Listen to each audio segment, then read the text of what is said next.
अस्सलामु अलैकुम वरहमतुल्लाहि वबरकातुहू। बच्चों को बिगाड़ने में माँ बाप की 5 बड़ी गलतियाँ आज मैं आप लोगों को बताने जा रहा हूँ। और ये 5 जो चीज़ें मैंने नोट की है ना, ये लोगों को देखकर ही नोट की है। मैं रिश्तेदारों के यहाँ जाता हूँ, बहुत सारे लोगों के यहाँ जाता हूँ, तो देखता हूँ कि माँ बाप अपने बच्चों के साथ क्या कर रहे हैं। तो जहाँ मुझे लगता है कि रोकना टोकना चाहिए वहाँ मैं रोक टोक भी देता हूँ। तो ये सारी चीज़ें मैं नोट करता हूँ। तो मैंने देखा है कि ये 5 बड़ी गलतियाँ हैं जो आजकल बड़ी कॉमन हो गई हैं। यानी माँ बाप कर रहे होते हैं ये गलतियाँ और उनको एहसास तक नहीं होता कि वो अपने बच्चों को किस दर्जे का बिगाड़ की तरफ लेके जा रहे हैं। तो ये 5 गलतियाँ कौन कौन सी हैं, ध्यान से सुनिएगा और ख़ुद में गौर कीजिएगा कि कहीं इन 5 गलतियों में से आप तो कोई गलती अपने बच्चे के साथ नहीं कर रहे हैं। क्योंकि बच्चे के बनने और बिगड़ने में जो हाथ होता है ना, वो माँ बाप का होता है। अगर आप बच्चों की फ़िक्र करें, अच्छी तरबियत करें तो बच्चे बन जाते हैं, और अगर आप लाड प्यार में ये गलतियां कर बैठें तो बच्चे बिगड़ जाते हैं। पहली बड़ी गलती है कि बच्चों से हर वक्त मोहब्बत का इजहार। बच्चे सही कर रहे हैं, गलत कर रहे हैं, आपको बस बच्चों पे प्यार आ रहा है ना।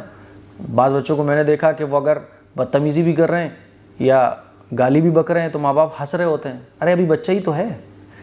तो बच्चे के गलत और सही पर बस आप मोहब्बत ही मोहब्बत बरसा रहे हो, तो फिर आप अपने बच्चे को बिगाड़ रहे हो। इसीलिए बच्चा जब कोई गलती करे तो आपके ऊपर ये नहीं है कि आप चांटे ही चांटे मारना शुरू कर दो, बच्चे की पिटाई लगाना शुरू कर दो। लेकिन जैसे ही बच्चा गलत करे तो आपके चेहरे पर नागवारी का इजहार होना चाहिए कि बच्चे को पता चले कि अच्छा ये चीज़ मेरे माँ बाप को पसंद नहीं आई। हमारे एक मिलने वाले हैं, तो उनके यहाँ मैं जब भी जाता हूँ तो देखता हूँ कि उनका बच्चा जो है ना, बाकी जो और घर के छोटे छोटे बच्चे उनको मार रहा होता है और वो हंस रहे होते हैं। अरे बच्चा ही तो है ना। वो मार रहा होता है, नोच रहा होता है, काट रहा होता है बच्चों के, बाज़ दफ़ा बदतमीज़ी भी कर रहा होता है। तो मैंने कई बार बोला, मैंने कहा भाई अगर आप अपने बच्चे को नहीं रोकेंगे तो कल ही आपको भी मारेगा ऐसे ही। फिर आप कहोगे मुफ्ती साहब कोई दुआ बता दो, उस वक्त हम दुआ नहीं बताएंगे, आपको यही याद दिलाएंगे कि देखो ये जो आज बदतमीज़ हुआ है ना, वो आपकी जो गलतियाँ थी इस वजह से बदतमीज़ हुआ है। बहरहाल अल्लाह बेहतर जाने वो अमल करेंगे कि नहीं करेंगे, लेकिन लगता नहीं है कि वो अमल करेंगे। तो ऐसा बहुत देखने में आता है कि अपना बच्चा मार रहा है, बदतमीज़ी कर रहा है, लेकिन माँ बाप उसी की हिमायत कर रहे हैं। दस्तरखान लगा और दस्तरखान लगते ही जो है ना, बच्चे दस्तरखान पर बैठ गए, मेहमान भी बैठे हैं और वो बच्चे बदतमीज़ी करके खा रहे हैं। मान लीजिए इधर हाथ मारा, उधर हाथ मारा, हम अपने बच्चों को रोक ही नहीं रहे कि बच्चा ही तो है बस। तो बच्चों के अंदर सलीका कभी नहीं आएगा। बात समझ आ रही है? इसी तरह बच्चे ने मान लीजिए बदतमीज़ी से बात करी, चाहे अपने बराबर वालों से ही बात करे वो बदतमीज़ी से, तो आप फ़ौरन टोको, बेटा ये क्या कर रहे हो, ये तो गंदी बात होती है, ये तो गलत बात होती है। मान लीजिए घर के बड़ों से बच्चे ने बदतमीज़ी की तो आप फ़ौरन टोको और नाराज़गी का इजहार बच्चे के साथ करो। तो मैं बताना ये चाह रहा हूँ कि हर वक्त बच्चे से मोहब्बत का इजहार नहीं होना चाहिए। थोड़े से गलत चीज़ों पर नागवारी का इजहार आप बच्चे के साथ करें, ताकि बच्चे को लगे कि हाँ ये गलत मैंने किया तो मेरे माँ बाप मुझसे नाराज़ हुए। बात समझ आ रही है? ये ऐसी बड़ी गलती है जो आपके बच्चों को बड़े होकर आपके लिए जहन्नम बना देगी। यानी आपकी ज़िंदगी खुद मुसीबत बन जाएगी। आप बोलोगे यार बच्चे हमारी नहीं सुनते। तो हर सही गलत पर बच्चों से मोहब्बत का इज़हार नहीं करना चाहिए, ठीक है। नंबर 2, बच्चों की ज़िद पूरी करना। ये भी एक बहुत कॉमन सी चीज़ है। बच्चे ने बोला अब्बा ये चाहिए, ले बेटा। बच्चे ने बोला ये चाहिए, ले बेटा। बच्चे की ज़िद पूरी चल रही है, ज़रा वो रोया, फ़ौरन उसको वो चीज़ दिला दी जो वो मांग रहा है। तो बच्चों की ज़िद पूरी कराना ये भी बच्चों के अंदर बिगाड़ का सबब बनता है। इसीलिए बहुत ख्याल रखो, बच्चे की ज़िद पूरी करो आप, लेकिन हर ज़िद पूरी नहीं करना। ज़्यादा ज़िद कर रहा है तो डांटो भी आप, वरना फिर बच्चे इतने ज़िद्दी हो जाते हैं, इतनी ज़िद्दी हो जाते हैं कि माँ बाप की नाक में दम कर डालते हैं। बात समझ आ रही है? तो बच्चों की ज़िद पूरी नहीं करना। मुझे याद है कि मेरा अब्बा जो है ना, जब मैं बहुत ज़िद करता था तो मुझे फिर वो नहीं दिलाते थे कोई भी चीज़। और नॉर्मल मैंने कोई चीज़ कही कि अब्बा दिला दीजिए, और उन्होंने कहा नहीं दिलानी, तो मैं समझता था कि भाई मेरे अब्बा मना कर रहे हैं, मुझे नहीं लेनी। तो माँ बाप की तरबियत से बच्चे पर यह फ़र्क पड़ता है। और जो बच्चों को आपने देखा होगा कि कोई चीज़ नहीं मिल रही है तो सर फोड़ रहे हैं, खाना छोड़ दिया, ज़िद कर रहे हैं कि नहीं मुझे तो हर हाल में चाहिए, मैं घर छोड़ के चला जाऊँगा। ये चीज़ क्यों बच्चों के अंदर पैदा होती है? क्योंकि जब आप बच्चे की हर ज़िद पूरी कर रहे होते हैं तो बच्चे को पता होता है कि मेरी तो हर ज़िद बचपन से पूरी हुई है, तो वो ना सुनना ही नहीं जानता है। इसीलिए बच्चों की ज़िद पूरी की जाए, लेकिन ये लिमिट में, है ना। जब आपको लगे कि बच्चे के अंदर बिगाड़ पैदा हो जाएगा, फ़ौरन एक आध ज़िद पूरी करो, 2-3 ज़िद पूरी मत करो। ताकि आपके रोकने पर फिर बच्चा रुक जाए। ठीक है। तीसरी बड़ी गलती है कि बच्चों की गलतियों पर ना डांटना।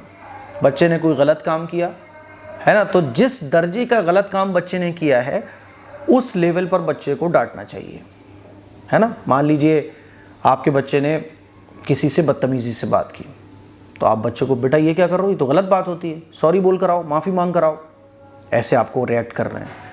और बच्चा जब हद से ही ज़्यादा कोई गलत काम कर दे तो थोड़ी सी पिटाई भी बच्चे की लगाओ और नागवारी का इजहार हद दर्जे का करो, ताकि बच्चे को पता चले कि ओहो मैंने इस लेवल का बड़ा गलत काम किया है।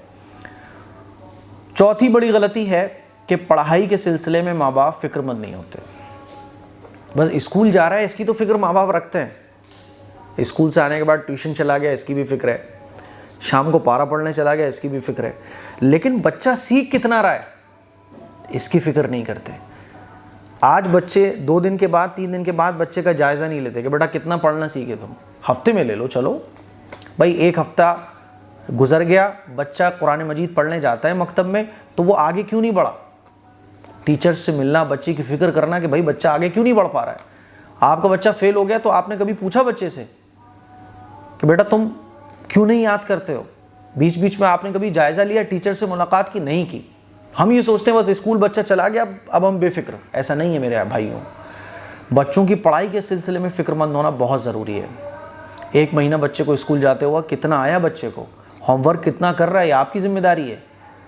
बच्चे जो है ना, ऐसे समझ लो आपके इन पे मेहनत ये आपके लिए फ़र्ज़ है। चैन सुकून जब आप ख़त्म करोगे ना अपना बच्चों की फ़िक्र में, तब ये बच्चे कुछ काबिल बनते हैं। बच्चों से ज़्यादा आपको फ़िक्र करनी पड़ेगी। बच्चा स्कूल से टाइम से जाना चाहिए। अब होता क्या है कि बच्चे ने कहा आज सर में दर्द हो रहा है पापा मैं नहीं जाऊँगा, ठीक है बेटा मत जाओ, कोई बात नहीं। अरे आज सर उसके सर में दर्द हो रहा था, आज थोड़ा फंक्शन है तो फंक्शन में जाना है 2 बजे, छुट्टी हो जाती है 1 बजे, चलो बेटा आज मत जाओ। आपके ही घर में कोई काम आ गया, बेटा आज मत जाओ। तो पढ़ाई के सिलसिले में आप फिक्रमंद नहीं है। मैंने देखा है, अपने रिश्तेदारों में भी देखा है कि 4-4 साल से बच्चे मदरसे पढ़ने जा रहे हैं, मकतब जा रहे हैं, लेकिन कुरान मजीद मुकम्मल नहीं हो रहा है। क्यों नहीं हो रहा भाई, आप टीचर से जाके पता तो करो। रोज़ाना बच्चा अगर 1 लफ्ज़ भी लेगा तब भी कुरान मजीद उसका मुकम्मल हो जाना चाहिए 4 साल में तो। लेकिन क्या बताएं, हमें तो पता ही नहीं, बस सुबह निकल गए बच्चों को स्कूल छोड़ के काम पर, शाम को वापस आए कि बच्चों ने क्या कर रहे हैं क्या नहीं कर रहे हैं, हमें परवाह नहीं है। तो मेरे अजीज़ भाइयों, ऐसे बच्चे कभी नहीं काबिल बनते।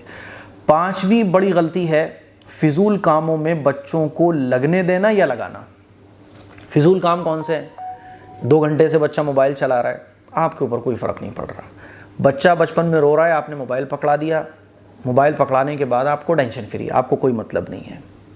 इसी तरह से बच्चों की बर्थडे पार्टी, ये सब फिजूल काम है। तो फिजूल कामों में अगर आप बच्चों को लगाओगे, बच्चों के अंदर बिगाड़ पैदा होगा। बच्चे अगर खेलने की भी बोले ना कि भाई मैं तो पापा पढ़ लिया मुझे मोबाइल चाहिए, मोबाइल नहीं, बच्चों को एक्टिविटी कराओ, अच्छी एक्टिविटीज़ कराइए, बच्चों को बैडमिंटन खिलवाइए, बच्चों को दौड़ लगवाइए, बच्चों को स्विमिंग सिखाइए, बच्चों को बाहर ले जाइए।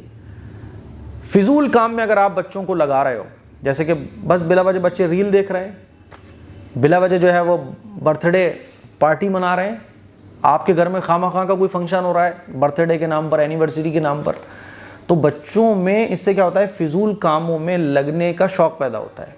इसीलिए घर में अगर आप बच्चों को फिजूल कामों में लगने दे रहे हो या लगा रहे हो, तो फिर आपके बच्चे कभी भी काबिल नहीं बन सकते, अच्छे नहीं बन सकते। तो ये 5 बड़ी गलतियां हैं जो माँ बाप को नहीं करना चाहिए। नंबर 1, बच्चों से हर वक्त मोहब्बत का इजहार नहीं होना चाहिए, ख़ासतौर पर गलत चीज़ में तो बिल्कुल नहीं होना चाहिए। नंबर 2, बच्चों की ज़िद पूरी करना। नंबर 3, बच्चों की गलतियों पर ना डांटना। नंबर 4, पढ़ाई के सिलसिले में फ़िक्रमंद ना होना। नंबर 5, फिजूल काम में बच्चों को लगने देना या लगाना। नंबर 6 और ऐड कर लो आप, बच्चों की खामा-खा में हिमायत करना। बच्चों में लड़ाई हो गई, बच्चे की आप हिमायत कर रहे हो, सही किया है तब भी हिमायत कर रहे हो, गलत किया है तब भी हिमायत कर रहे हो। बच्चों की कभी भी बच्चों के लड़ाई में हिमायत मत करो। बात समझ आ रही है? तो मुझे उम्मीद है मेरी इन बातों पर आप लोग तवज्जो दोगे। अस्सलामु अलैकुम वरहमतुल्लाहि वबरकातुहू।